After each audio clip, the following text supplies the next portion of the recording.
moi c'est Elodie Bonafous et je suis skipper du Figaro 3, Bretagne CMB Océane, et donc je m'entraîne au pôle Finistère course large à Port-la-Forêt.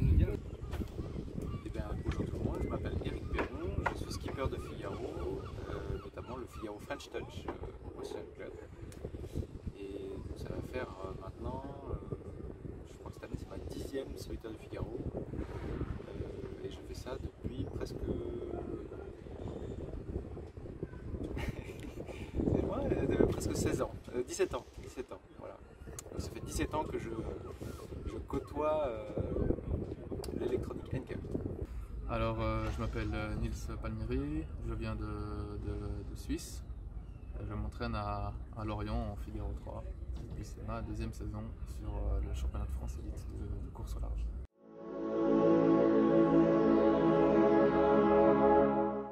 Eh ben, je me réjouis d'y participer pour la 2e fois. Le parcours il est copieux, on a 4 grosses étapes, donc ça va vraiment être une solitaire qui va être engagée, on va dire. Et vu que cette année ça se passe plutôt bien pour moi, je me réjouis d'aller en découdre sur cette course. Alors cette solitaire, je l'appréhende comme c'est un peu ma dernière solitaire avant je ne sais pas quand, donc j'aimerais finir sur une bonne note. Voilà, je me prépare comme il faut pour que ce soit une expérience pour moi.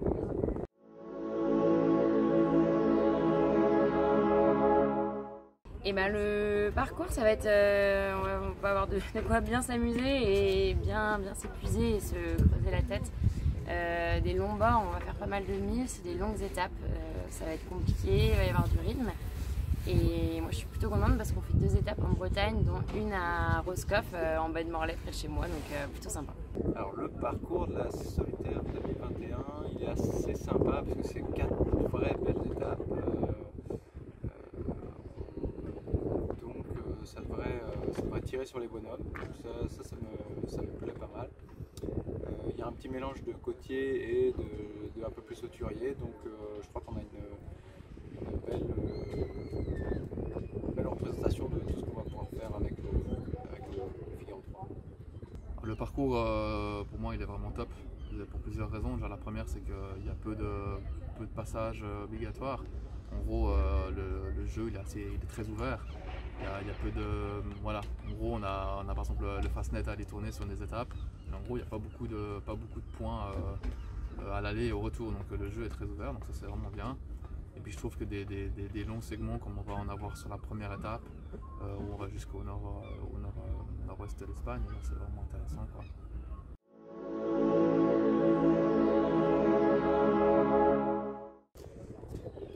Donc mon objectif personnel c'est de faire mieux que ce que j'ai jamais fait. Donc à savoir, il faudrait que ça soit un podium. Mon objectif personnel, il est d'être à 100% de mes performances, de celles du bateau. Pour ça, NKE, je le règle aux petits oignons pour que le bateau, en tout cas le pilote automatique, puisse vraiment bien fonctionner. Donc voilà mes objectifs, c'était les mêmes sur la Transat, ça s'est bien passé, puisque le résultat a été excellent. Et après, au vu de cette année, j'ai plutôt un profil un petit peu de baroudeur, on va dire, donc j'arrive à aller claquer des fois des étapes ou une course, des fois derrière j'ai un peu plus de peine à faire aussi bien, donc voilà, pourquoi pas sur cette solitaire, essayer de bien gérer les forces sur les 4 étapes. Donc moi ça va être ma 2e participation à la solitaire. Et donc je suis plus bisu cette année, donc les objectifs changent un petit peu. J'ai fait un beau début de saison, mais je ne me mets pas trop la pression en termes d'objectifs. C'est toujours principalement d'apprendre et de progresser. Et bon, voilà, je pense qu'atteindre la moitié du classement, ça serait déjà pas mal. On verra un peu comment ça se passe sur les premières étapes.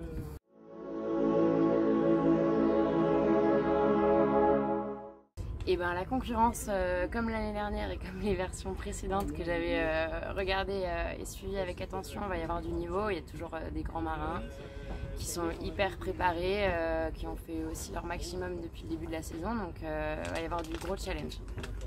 Alors la concurrence elle est assez rude, hein. Je dirais qu'on a une dizaine de bateaux qui pourraient gagner. Il y aurait 15-20 bateaux qui peuvent prétendre au podium, donc c'est assez rude, je dirais. Au Figaro, il y a toujours de toute façon un niveau très élevé. Je pense que le niveau moyen des coureurs en Figaro il est de toute façon plus élevé que dans n'importe quelle autre série de courses au large. Donc le niveau il est élevé. Ce qui est intéressant cette année, c'est qu'il y a un tiers des concurrents qui seront visus et il n'y aura pas d'anciens vainqueurs. Donc c'est assez rare des éditions comme ça, donc ça veut dire que c'est assez ouvert.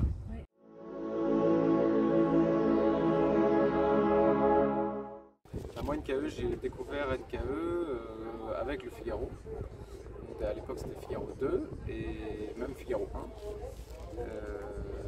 Donc, c'est comme ça que je connais l'électronique à bord. J'ai presque utilisé que ça. Et ben, mon histoire avec NKE, moi j'ai commencé la course au large il y a 2 ans. Donc en fait, je naviguais avant plutôt en dériver puis en inshore. Donc on va dire que je travaille avec eux que depuis 2 ans et je suis plutôt satisfaite. Ils sont régulièrement là sur les pontons pour nous donner les coups de main et nous dépanner quand j'ai besoin. Donc en tout cas pour moi, jusque-là, plutôt une bonne approche. Alors avec NKE, ça fait quand même pas mal de temps maintenant que j'ai l'habitude de NKE. Alors moi je viens plutôt du Grand Prix, donc on n'a pas beaucoup de pilotes automatiques, pas forcément beaucoup d'électronique non plus. Mais en tout cas, moi qui ai fait quelques courses en double, en mini, en classe 40, j'ai l'habitude d'utiliser NKE, donc je suis satisfait.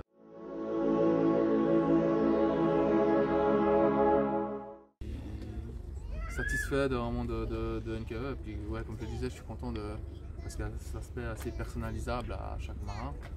Et, moi globalement j'ai pas eu de problème avec l'électronique depuis maintenant 2 ans. Et, de toute façon il y a des backups qui sont prévus que ce soit avec le pilote automatique ou on a vraiment différentes solutions pour s'il y a vraiment une panne, on ne fait pas un rate total de l'électronique. C'est très fiable, c'est constant. Un modèle qui est robuste depuis de nombreuses années, donc je dirais que c'est son point fort. Et du coup l'équipement NKE c'est principalement notre pilote automatique qui nous permet de... en fait c'est quand même notre meilleur copain à bord qui nous permet d'aller dormir. Donc ça peut être un peu capricieux mais il faut savoir bien l'appréhender et l'utiliser pour optimiser un peu le bateau et c'est notre meilleur allié.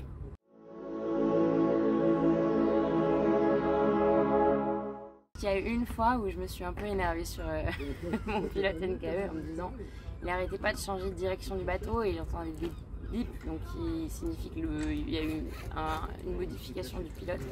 Et je suis devenue folle à savoir pourquoi ça ne m'écoutait pas et en fait j'ai fini par me rendre compte que j'avais mon iPad pendu à bord et qui balançait et qui à chaque fois qu'il balançait venait taper dans les touches de la commande en fait du pilote et c'était pas du tout la faute de l'NKE, c'est juste au bout d'une demi-journée que je me suis rendu compte que c'était mon iPad qui allait titiller les touches tout seul. Donc voilà, pas eu de problème à part ça. J'ai eu un problème d'électronique, apparemment une panne qui arrive jamais, donc je crois que je suis la première depuis très longtemps. Et, du coup il y a eu des échanges très constructifs avec l'équipe de NKE et donc pour ça je trouve super qu'on puisse déjà avoir un interlocuteur français proche de la maison, c'était un super point pour NKE. Alors il y en a une qui était justement je parlais d'avoir toujours un backup et je me souviens de la Transat Jacques Vabre en 2015, donc ça remonte il y a 6 ans où en classe 40 c'était assez fréquent de casser les perches qui nous permettent de mesurer le vent et on en avait cassé une puis heureusement on en avait une deuxième et je me souviens qu'en l'espace de 30 secondes on avait pu utiliser la deuxième girouette électronique. Et juste tourner 2-3 boutons à l'intérieur et puis on était reparti comme si c'était jamais rien passé. Donc c'est toujours agréable quand on est au large, l'électronique et l'énergie sont les 2 soucis principaux. Donc quand on a des backups ou des solutions qui ont été testées et qui sont fiables, c'est toujours très important.